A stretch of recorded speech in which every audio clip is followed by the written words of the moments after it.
What's up, you guys? It's Graham here, and we're Look, chances are quite a few people are about to lose a ton of money investing over these next few years. Like, we've already seen a stock market valuation similar to that of the dot-com bubble. For the first time ever, new homes are cheaper than existing ones, and real talk, we're currently at a level where it's not too late to begin taking some precautions ahead of time, if you just know what to look for. That's why if you want a blueprint to come out ahead long term, regardless of what happens to the economy, and during a time when 97% of traders are losing money, here's everything that you need to know, and the most common investing mistakes that nearly everybody makes. Because the reality is, we have just printed another $4.1 million in the time it's taken me just to say this intro. And if you aren't actively planning for this, you're going to be left behind. Although before we start, as usual, if you appreciate candid videos like this, it would mean the world to me if you hit the like button or subscribe if you haven't done that already. I know it's stupid to ask, but it does help out tremendously, and as a thank you for doing that, I will do my best to read and reply to as many of your comments as I can.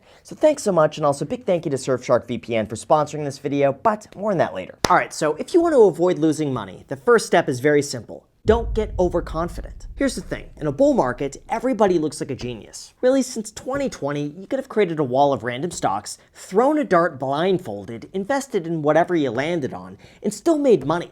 In fact, to prove this point, 4 years ago, I had a monkey pick 10 random stocks from the S&P 500, and even that portfolio is currently up 35%. Remember, this is a monkey we're talking about that's pulling similar numbers to a hedge fund. Let that sink in. The point I'm trying to make here is that when everything is going well, it's easy to think that you've just become a very good investor. But the thing is, once you get overconfident, you begin losing your edge. All of a sudden, when this happens, it's easy to overlook the risks, ignore the fundamentals, and invest because so far it's turned out really well, and every drop has only lasted a few weeks and then you make a ton of money. However, this type of overconfidence eventually causes you to make riskier investments, or you hold on to really bad investments for too long, because if you are confident enough to buy it in the first place, you're definitely confident enough not to sell it, right?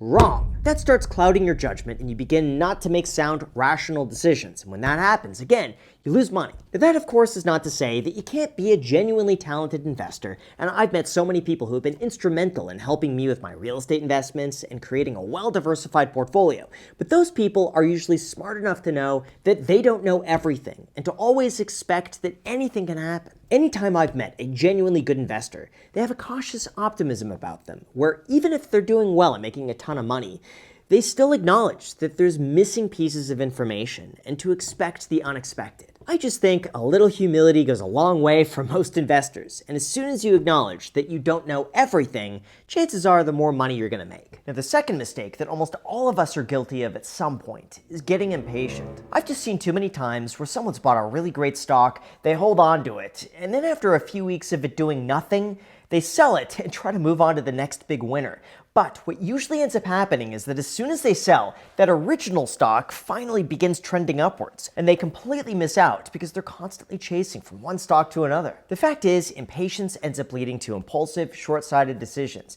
It implies that you know how to best time the market, and it reinforces that it's okay to sell a stock once you get bored of it not constantly going up in price. In this case, the reality is, patience is one of the best qualities that you could have. Not only with investing, by the way, but also with life. 9 times out of 10, the markets never just go up indefinitely, and there are going to be times where things just flatline, and that's normal. When it comes to this, the goal is to plan, invest, and think in 10-year increments, and when you don't do that, you become reactive. When you become reactive, mistakes are made, and when you make mistakes, money is lost. So if you want to avoid this mistake, just rest assured that time is on your side, and as long as you're properly diversified, in the right companies for the right reasons, you're going to be just fine.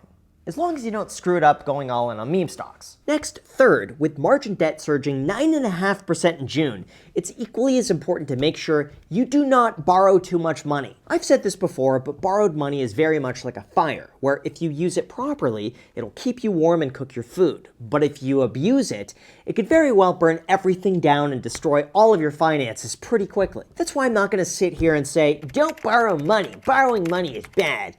You just have to do it responsibly and make sure you don't borrow too much more than you're able to pay back. For example, when it comes to myself, I don't have any credit card debt, no auto loans, I just have mortgage debt on cash flowing rental properties all fixed for the next 30 years under 3.5%. In those cases, the cash flow more than pays for the rent, and if for whatever reason I have to sell, there's enough equity to pay off all the loans. On top of that, those mortgages make up less than 15% of my entire portfolio, so if the market were to crash, it would really make no difference whatsoever. Honestly, the point where people get in trouble is just when they borrow too much money on short-term speculation and they don't have enough to cover themselves in the event of a prolonged downturn. Now sure, even though borrowing money will help you earn a lot more when times are good, like they have been for the last 5 years, when the market eventually does turn around, it's going to amplify those losses so much worse, and that has to be taken into consideration, sooner than later. Although before we go into the fourth investing mistake, here's the thing. Being financially responsible isn't just about growing your money.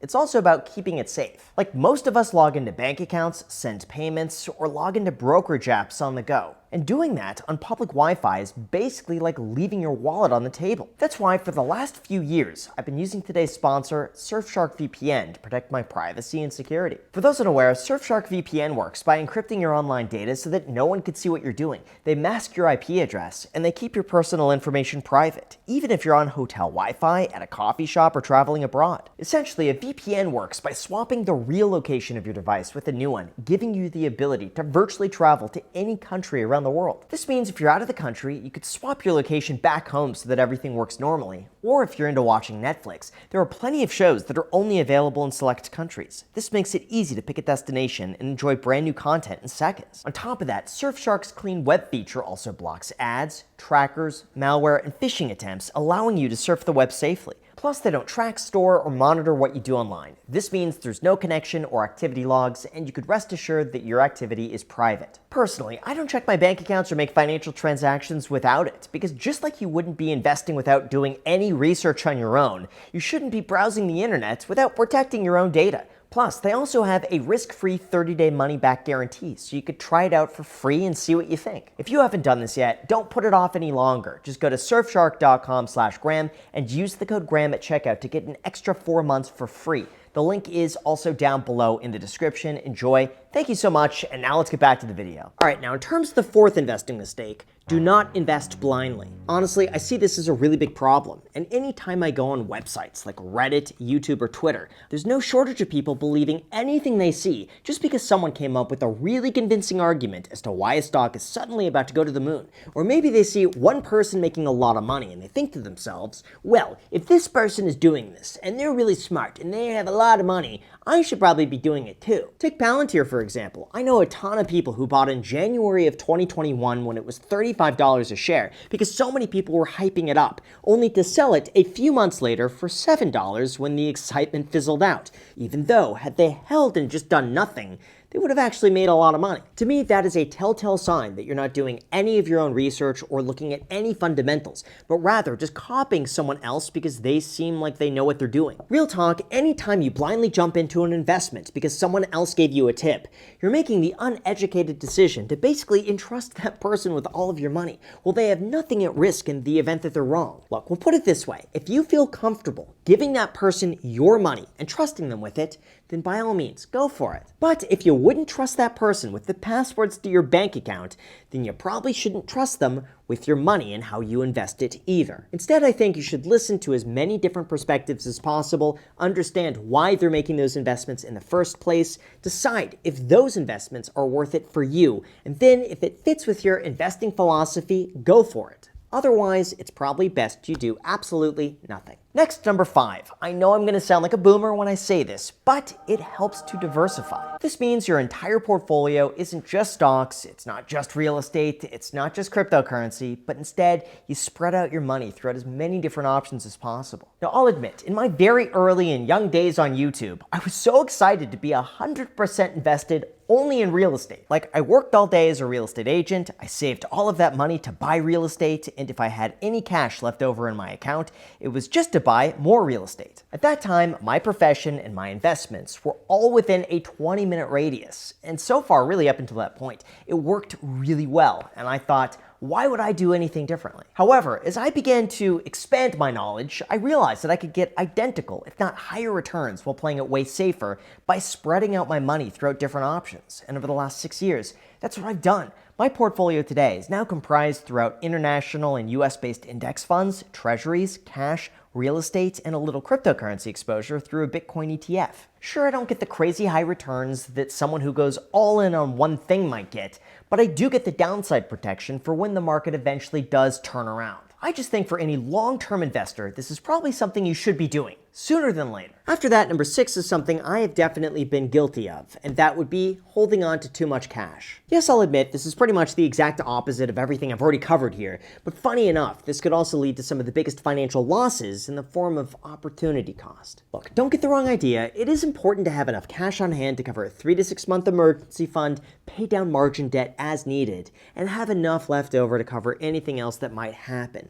But there is a point where you keep too much cash to the point where it negatively impacts your entire portfolio. That's because over time, you lose value in 2 ways. 1, inflation slowly reduces the purchasing power of every dollar by 2 to 5% a year as the government prints more money into the economy. And 2, you miss out on the profits you would have made had that money been invested. Look, it sounds weird, but I've seen people lose more money staying out of the markets, waiting for a crash that never happens, than the other person who buys in at the very peak and then watches their entire portfolio evaporate 30% in a few months. That's why I think if you're playing it too safe and constantly waiting for the market to crash for the perfect opportunity to buy in, chances are it's never going to happen. Either the market goes up and you miss out, or the market actually does crash, but you never buy in because you expect it to fall even further, but it never does, and you're constantly left waiting. Don't be that person. Instead, analyze how much you need saved in cash to survive the next 6 months in the event your income goes to zero,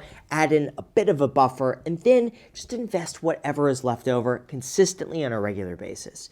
That's it. It's very simple. Finally, I've said this before, but please, never panic sell. I get it. There's nothing worse than seeing red throughout your entire portfolio and feeling compelled to sell it all now, wait for the market to drop even more, and then buy back in cheaper.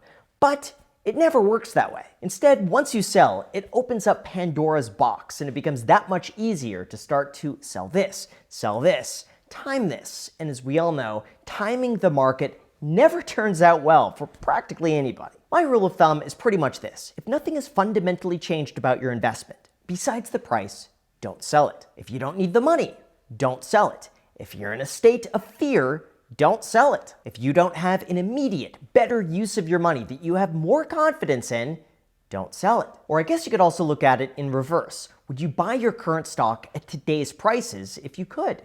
If not, why are you still holding on to it? All of this makes you analyze every investment for what it is and why you bought it in the first place. And as long as nothing has fundamentally changed, it's safer just to hold on to it long term. As far as where we go from here, as long as you follow this outline, I tend to believe it's going to be very difficult to lose money long term, over the next 10 to 20 years. At the end of the day, investing does not need to be complicated and it doesn't need to be confusing. And some of these mistakes are things that every investor will have to go through at some point. But as long as you now know what to look out for and the mistakes to avoid, you're going to end up making so much more money long term, as long as you hit the like button and subscribe if you haven't done that already. Thank you so much, and until next time.